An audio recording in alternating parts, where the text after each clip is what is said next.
mwenye ni president wakati huu, ndiye alisema tupelekwe katika shamba hili.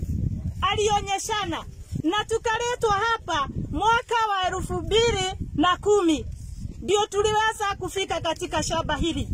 Na tulipokuja kweli tumekaa hapa na serikali ndio ilituleta na magari yao na wasikari wao wakatuleta hapa.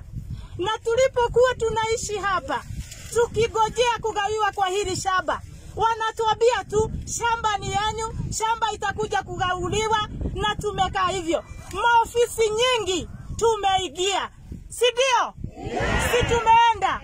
Maofisi nyingi tumeshaingia. Na tukienda tunaambiwa tu tutulie, shamba itakuja kupasuliwa. Tumekaa miaka 13 sasa katika shamba hili la Uhuru. Watu wetu wamekufa, na ni kwa sababu ya jinsi tunavyokaa. Tunakaa kwa hema, tunakaa masilahi ambayo haistahili mwanadamu kukaa katika nchi yao. Ombi letu ni kwamba tuliamua, corona ilikuja, tukaambiwa tukae, tuteganishwe tukae baribari. Na sasa tuko kijiji. Watoto ndio hawa, wamama na watu wote. Tumeamua siku ya leo, tarehe ya leo, tumeingia shamba la Uhuru. Tumeanza kugawa ekari 2.25. Hatuwezi kwenda mbele. Ekari 2.25 ili tuweze kukaa mahali pale. Sisi hatukuenda 2.5. Tunaenda ile yetu tu serikali ilituambia. Tupate ekari 2.25. Na sasa tumegawa na manyumba sasa tumeendelea kujenga.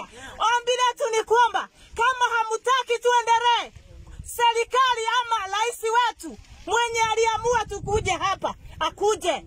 Bila hiyo tutaendelea. Hatutarudi nyuma. Watu wetu wamekufa hapa. Tunapeleka makaburi ya serikali. Lakini kuanzia leo mwenye atakufa leo, hata kama ni mimi,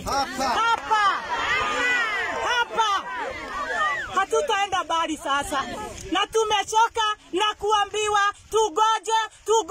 tugoje. Tumeamua. Sina mengi. Rais wetu akuje atuone na atupasulie shamba. Hatutaki watu wengine. Tumechoka na kudanganywa. Tumechoka. Asantini.